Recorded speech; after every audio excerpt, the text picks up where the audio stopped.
Friends, welcome back again in e notes. तो unit 1 हम देख रहे थे मशीन डिज़ाइन 1 का, जिसका नाम है मैकेनिकल इंजीनियरिंग डिज़ाइन। पार्ट 4 में हम देखेंगे effect of surface finish on endurance limit और surface finish factor. So start करते हैं। Effect of surface finish on endurance limit पे क्या इफेक्ट पड़ता है एंड्योरेंस लिमिट पे सरफेस फिनिश फैक्टर का।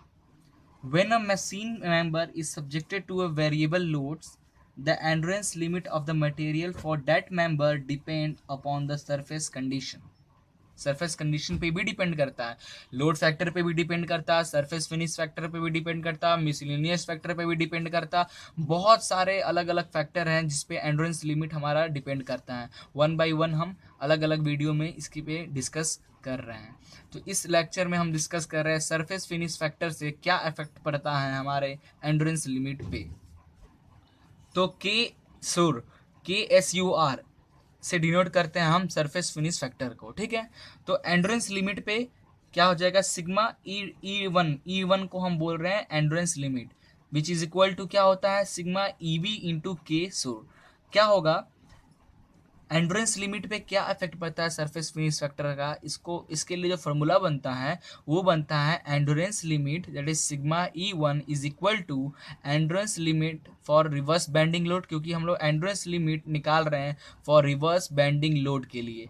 तो क्या हो जाएगा, endurance limit is equal to endurance limit for reverse bending load into K सोर मीन्स के सरफेस फिनिश फैक्टर। और के सिग्मा EB क्या है, सिग्मा EB है सिग्मा E इंटू KB होता है, और के सूर सिग्मा EB ये हो जाएगा हमारा एंड्योरेंस लिमिट, और KB क्या है हमारा, KB is the load correction factor for the reverse bending load के लिए, ठीक है। तो हमारा फार्मूला तो फार्मूला हमारा ये बन गया सिग्मा E1, ठीक है।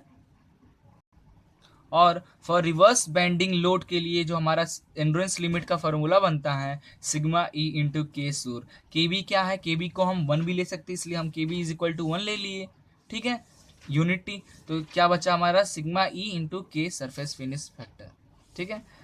Now for reverse axial load के लिए क्या हो जाएगा, endurance limit is equal to sigma EA into K सूर, और sigma E1 is equal to endurance limit is equal to sigma E into KB into K surface finish factor for reverse axial load के लिए।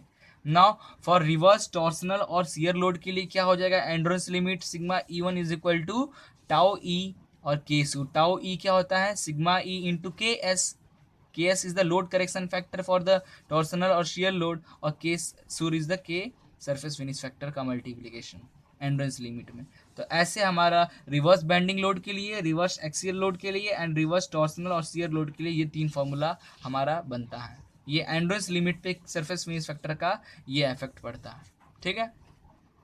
तो हमारा ये video इतनी ही देर के लिए था, क्योंकि ये बहुत छोटी टॉपिक थी जिसे मैंने इस एक अलग वीडियो में कवर किया। नेक्स्ट टॉपिक में जो जो इफेक्ट एंड्योरेंस लिमिट पे जो जो फैक्टर इफेक्ट करेंगे उसके लिए मैं एक स्पेशली अलग अलग वीडियो बनाया हूँ, ताकि आपको कोई डाउट ना हो, आपको डाउट जो भी कॉन्सेप्ट हो क्लियर होना चाहिए, ठीक है। तो thank you for watching this video, please like and share it and don't forget to subscribe it.